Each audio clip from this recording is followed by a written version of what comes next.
Son of the ancient emperor का इस episode का स्टार्ट वहीं से होता है जहाँ से पिछला एपिसोड खत्म हुआ था। एपिसोड के स्टार्ट में वह मैडम टॉवल लपेट कर आ जाती है और कहती है चलिए महाराज एक साथ नहाते हैं, लेकिन हमारा मेन कैरेक्टर उसको मना करता है, नहीं इसकी कोई जरूरत नहीं। वो हमारे मेन कैरेक्टर की और फंसाती है और कहती है महाराज क्या आप पिछली रात हुई घटना के बारे में बात कर रहे हैं, आप ये उसके बारे में सोच रहे हैं। ये कहते हैं अभी वो हमारे मेन कैरेक्टर का हाथ पकड़ती है और अपने तो बाटो में आती है, हमारे मेन कैरेक्टर को भी साथ में ला लेती है। इससे हमारा मेन कैरेक्टर कहता है आज के मुझे मौज मस्ती करने का मन नहीं करता, मुझे जबरदस्ती फोर्स मत करो। इसको सुनकर ये मैडम कहती है महाराज यद्यपि मैं इस छोटे से टावर की एक मालकिन हूँ, मैं इस दुनिया के बारे में आपसे ज्यादा नहीं जानती, लेकिन मैं इतना तो जानती हूँ कि इस दुनिया में समस्या एक खास सागर की तरह है जिसको कि एक व्यक्ति अकेले सॉल्व नहीं कर सकता। यद्यपि यहाँ पर भी तूफान है, लेकिन आपको अपना हिम्मत नहीं हारना चाहिए। इस शहर के लोग अपनी आजीविका अपने जीने के लिए रात दिन काम करते हैं, लेकिन हालांकि अगर आप यहाँ के महाराज तो उनको भी थोड़ी उम्मीद मिलती है अपने जीवन जीने के लिए। आप उन सभी क्राइम के लिए सेल्फ को ब्लेम करते हैं, सेल्फ ब्लेम करते हैं, ये अच्छी बात नहीं है।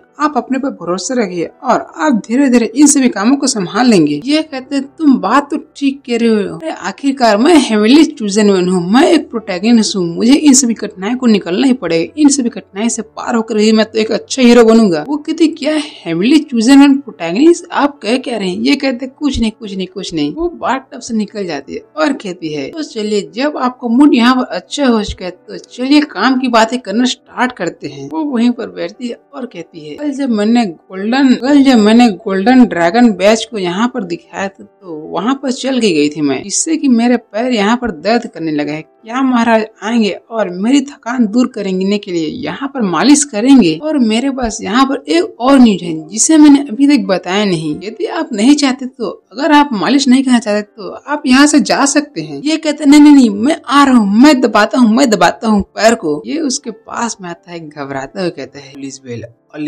ऑलिजवेल टांगों को पकड़कर धीरे धीरे मसाज देता है और ब्लश भी कर रहा होता है। मैडम भी सोचती है ये छोटा सा एम्परर, छोटा सा महाराज क्यूट है, एक बिल्कुल वर्जिन की तरह एक्ट करता है। भी वो हमारे मेन कैरेक्टर का हाथ पकड़ती अपने अरमानों से चिपकाती है और कहती है सर यहाँ पर मुझे थोड़ा दर्द हो रहा है, क्या आप यहाँ पर थोड़ा रगड़ेंगे, थोड़ा मालिश करेंगे? मेन कैरेक्टर तुरंत अपने हाथ को हटा लेता है और कहता नहीं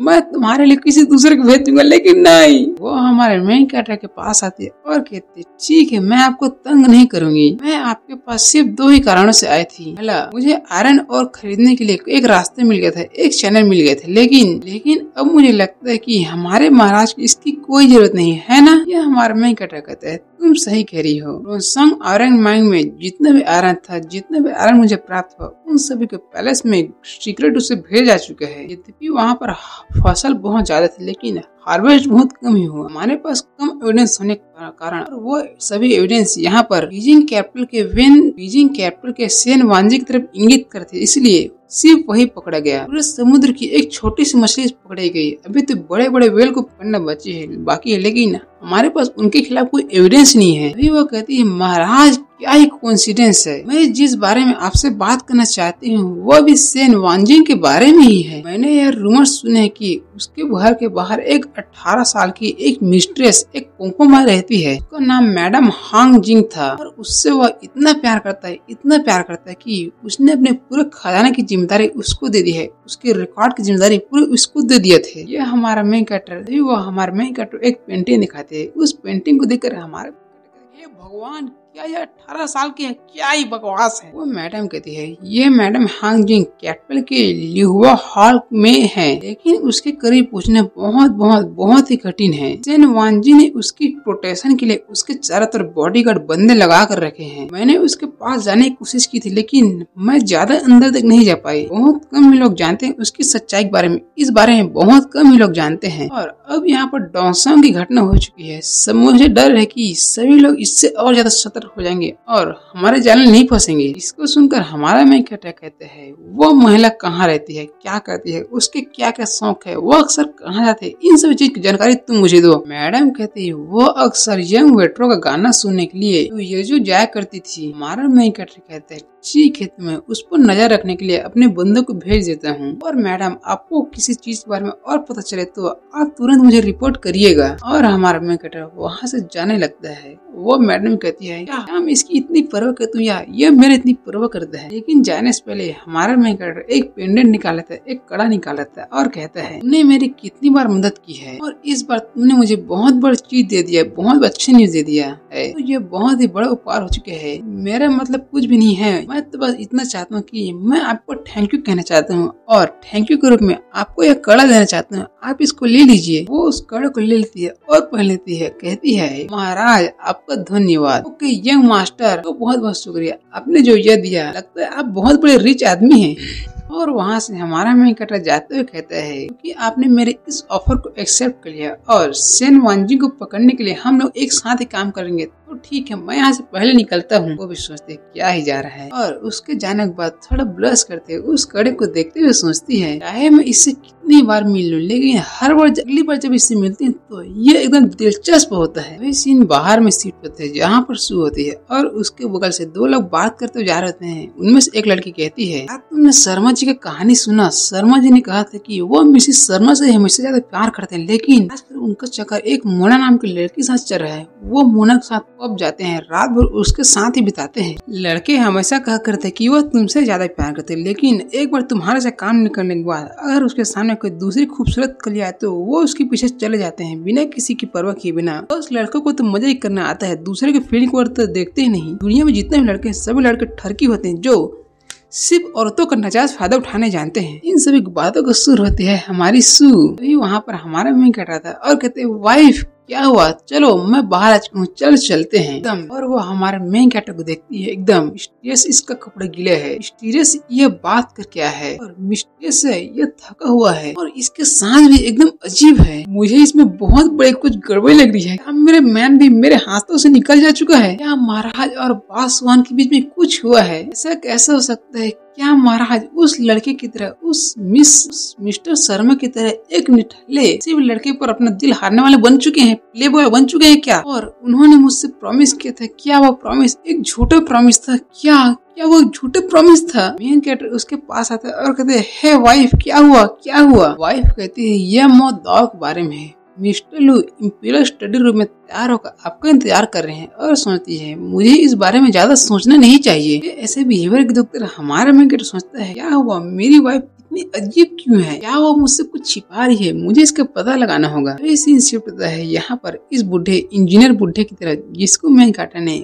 हमें सभी का ढांचा बनाने के लिए कहा था। वही उसके काम को देखकर हमारा मेन कैरेक्टर कहते हैं बहुत बढ़िया, बहुत अच्छा मास्टर, मिस्टर लू आप अपने काम में बहुत ही अच्छे हैं। वाओ यह बहुत अच्छा है, ये ढांचा तो बहुत अच्छा है, अमेजिंग, बहुत अच्छा, अमेजिंग। जैसे कि मैंने प्रॉमिस किया था मौत आओ का यह सेकंड पार्ट मैं आपको देता हूँ। मौत आओ को बनाने के सेकंड पार्ट, फॉर्जिंग करने के सेकंड पार्ट मैं आपको देता हूँ, ये लीजिए। उसको ले लेते और कहते हैं महाराज आपको बहुत शुक्रिया महाराज। हमारा मेकर उसको उठाता है और कहते हैं अरे आप क्या करें उठिए। इस तरह का नाइफ फॉर्जिंग तरीका बैठा बहुत ही कठिन है और इसको आज तक किसी ने भी नहीं बनाया। मेरे पास इसको बनाने का ब्लूप्रिंट है, लेकिन इसको असलियत बनाना सिर्फ आपके हाथों में है। आपके हाथों में इसकी की है। मैं यहाँ पर एक बहुत खतरनाक, बहुत अवश्यम मौत आओ बटालियन बनाना चाहता हूँ। आई वंडर अगर आप हमारी मदद करेंगे इस चीज को बनाने के लिए, इसमें आपकी बहुत बड़ी भागीदारी होगी और आप मुझ पर बहुत ही बड़ा एहसान करेंगे। हमारे मेन कैरेक्टर की बात को सुनकर वो बुढ़ा रोने लगता है और कहता है महाराज मुझ में कौन सी क्वालिटी, कौन सी एबिलिटी है कि मैं महाराज की नजरों में अटेंशन पाने के लिए इतना